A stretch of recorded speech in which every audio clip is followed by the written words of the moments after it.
Hello sa inyo mga kasari, good afternoon, and sari-sari store update lang ang isi-share ko sa inyo ngayong araw ng Thursday.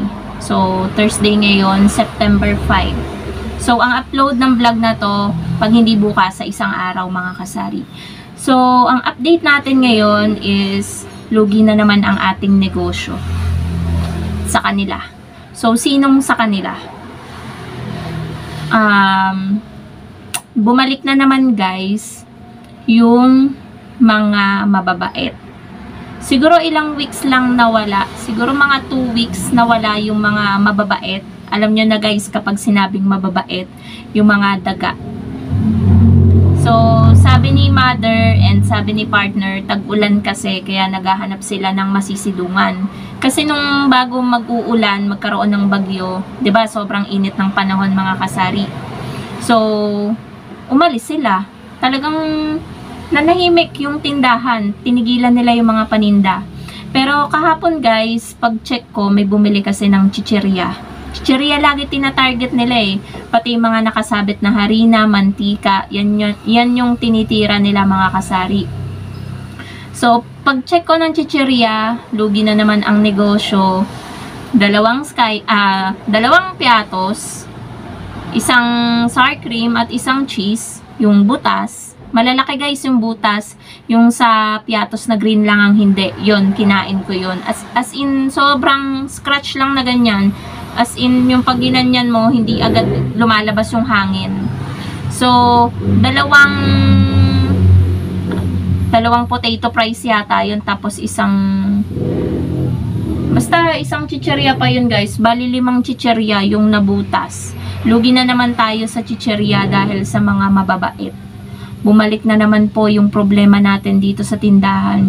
Kaya kagabi mga kasari, bago ako mag-close ng tindahan, pagod na naman ako kasi kailangan kasi maging mas matalino tayo sa mga mababait. So, ang ginawa ko, hindi ko tinapon yung plastic na, alam niyo yung pag nagde-deliver guys, ang Pure Gold, yung transparent na plastic na malaki na pinaglalagyan nila ng chichirya, itinago ko yun. So, ginamit ko na naman siya. Ginawa ko, inaluwas ko lahat guys. Ito. Yang mga chichirya natin yan, lahat ng yan, pati yung mga nakalagay, nakasabit-sabit dyan. Ang ginawa ko is itinago ko lahat. Tapos yung plastic, pagkalagay ko lahat ng chichirya, tinali ko, tapos isinabit ko dito sa aking sabitan para nakaangat siya. So, safe yung ating chichirya kagabi. Tapos guys, yung mga condiments, ayan, lahat din ng condiments, itinago ko din yan dito lahat sa drawer. Kaya, walang nabutas ang mabait kagabi. Wala silang natira. So, hindi ko lang alam guys, kasi hindi ko pa naman na-check lahat ngayong araw na to kasi busy ang atin nyo. Sobrang maulan pa din, gawa ng bagyo mga kasari. Titila, ayan, tila ngayon, tapos bubuhos na naman ng sobrang lakas. Titila, bubuhos na naman ng sobrang lakas, ganun guys. Nagwawala si Basha, wait lang. Patatahimikin ko lang guys. So, ako ay nagbabalik mga kasari. Diyan kasi sa mga mababait na yan, sa mga daga, kung hindi tayo gagawa ng paraan at mag-a-adjust, malulugi at malulugi tayo. Kasi mga kasari, kahit anong paraan yung gawin ko, medyo maingay lang guys yung mga tao sa labas. Meron sinusukat sila. Kahit takpan ko ng takpan, hindi ko alam kung saan sumusuot mga kasari yung mga bubwit.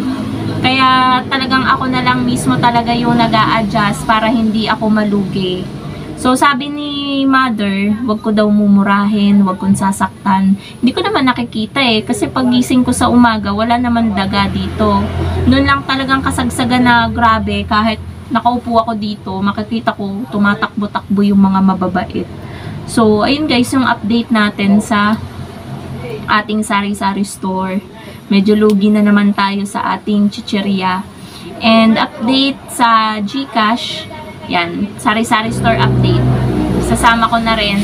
Ang GCash mga kasari ay pa 2 days ng matumal. 2 or 3 days ng matumal. Pero, ayun, okay lang naman yon mga kasari. Kasi lagi ding nauubusan ng laman yung GCash ko. Sayang nga, kasi kanina may nagpapakash in mga kasari ng 5K. 100 pesos din sana yon. Kaso ubos na ubos talaga yung laman ng GCash ko. Wala pang 1,000. Kaya sa iba na lang pumunta. Pero iniisip ko na lang guys, para hindi ako manghinayang, iniisip ko na lang na hindi talaga sa akin nakalaan yung kita doon sa 5K na yon. Sa ibang tindahan siya nakalaan. So ganun guys ang ginagawa ko para hindi na rin ako maging nega sa pag-iisip. So mamaya siguro magpa-cash in ako, nabuelo lang ako kasi ang sama ng panahon. 'Di ba guys, kapag nauulanan ako, nagkakasakit talaga ako. Kaya iniiwasan ko yung ulan na yan para hindi ako mabasa. So, wait lang guys. Ayan, wala nang tao sa labas. So, pakita ko sa inyo guys yung transaction ko ngayong araw na to kung gaano kaunti. So, September 5 ngayon. 1, 2, 3, 4, 5. 6 pa lang yung transaction ko dito mga kasari. Talagang walang-wala dun sa malakas na araw ko na nasa magpo 40 yata yung transaction ko sa isang araw. At ang kinita ko dun nasa 500 or 600 plus. Ganon. Pero ganon lang naman mga kasari talaga yung buhay. May times sa tindahan na matumal, may times na katamtaman lang, may times naman na sobrang magtataka ka bakit sobrang benta, 'di ba? Kaya kapag sobrang benta mga kasari ng tindahan at sobrang in demand ng araw na 'yon ang GCash, talagang nagpapasalamat talaga ako kay Lord. Kasi bihira naman 'yon. Kasi imagine nyo mga kasari, medyo loob yung tindahan ko, hindi talaga siya tabing kalsada. Kaya super thankful ako kapag sobrang mabenta ng araw na 'yon. Kaya kapag ganito matumal, okay lang naman. At as long as hindi tayo nagpapautang ng sa isang araw, halos lahat ng pumupunta sa tindahan mo utang lahat. So, pangit naman yung ganon mga kasari. Lalo na kapag sa umaga buena mano or pangalawa pa lang sa bumibili tas magpapautang ka na, pangit yun. Kasi totoo yun guys kapag wala ka pang buena mano, sunod-sunod yan. Kapag nagpautang ka ng buena mano, sunod-sunod na pupunta sa'yo ay mangungutang. Talagang subok ko na yan. Kahit sa GCash guys, merong magte-text sa akin na magpapaload. Di niloloadan ko naman. Alam ko na wala pa akong buena mano sa load. Yun susunod, ganun din, utang din. Kaya naniniwala talaga ako mga kasari sa pamahiin na ganun. Yung kapag buena mano, dapat hindi tayo nagpapautang. So, yun lang naman mga kasari ang update ko sa inyo dito sa Sari-Sari Store. Lugi na naman ang ating negosyo. Lugi na naman dahil sa mga mababait na dumadayo dito sa ating tindahan. Hindi natin alam bakit tindahan natin ang Pansin ko guys sa mga mababait na yan.